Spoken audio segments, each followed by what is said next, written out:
To Sri Mahalakshmi home foods అండి. ఈరోజు నేను చేయబోయే రెసిపీ చిట్లు పొడి అండి.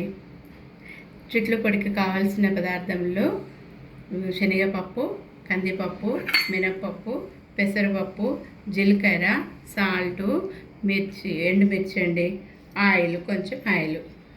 స్టార్ట్ చేద్దామండి. ఫస్ట్ శనగపప్పు వేయించుకుందామండి.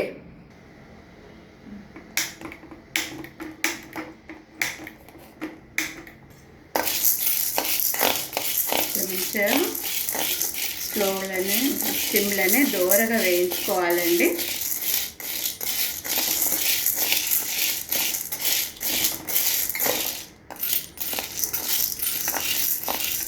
దూరగా వేయించుకోవాలండి. మనకి ఇది రెడీ అయిపోయింది. ఇది తీసేసి మళ్ళీ కందిపప్పు వేసుకుందామండి. ఇప్పుడు కందిపప్పు వేసుకుంటున్నామండి.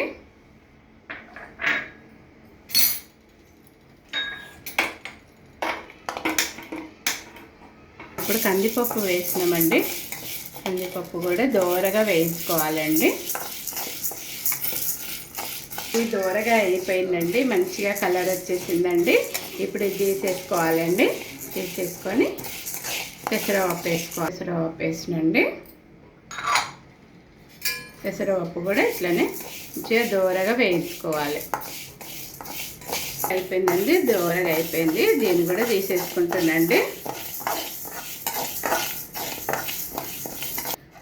కొంచెం మినపప్పు వేసుకుంటున్నా.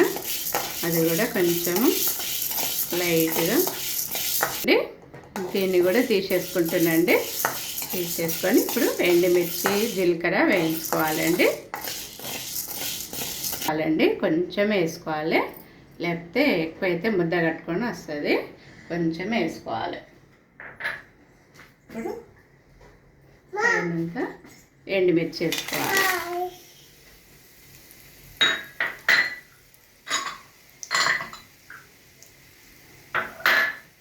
జీలకర్ర వేసుకోవాలండి.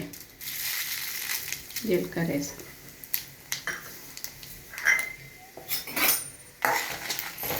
కొంచెమే వేయించుకోవాలి.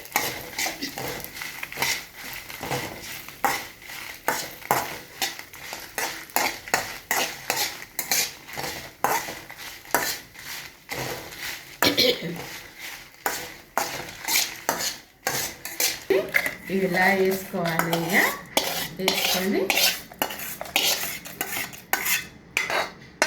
ఇంకా మనం ఈ 3 వేయించిన పప్పులు ఉన్నాయి కదా, ఈ పప్పులు కూడా వేసుకోవాలి.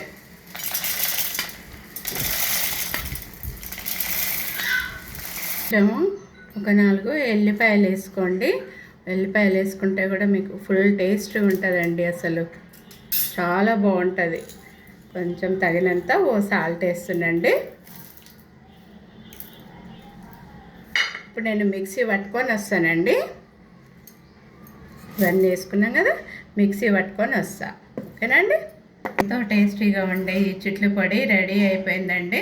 ఈ చిట్లు పొడిని రైస్లకు కానీ, రైస్లకు, దోశలకు, ఇడ్లీల మీదకి మంచిగా వాడుకుంటే బాగుంటుంది. టేస్ట్ బాగుంటుందండి. మీరు కూడా నా వీడియో చూసి మీరు కూడా ఇలా ట్రై చేయండి. నా వీడియో కనుక నచ్చినట్లయితే లైక్ చేయండి, షేర్ చేయండి, సబ్స్క్రైబ్ చేయండి.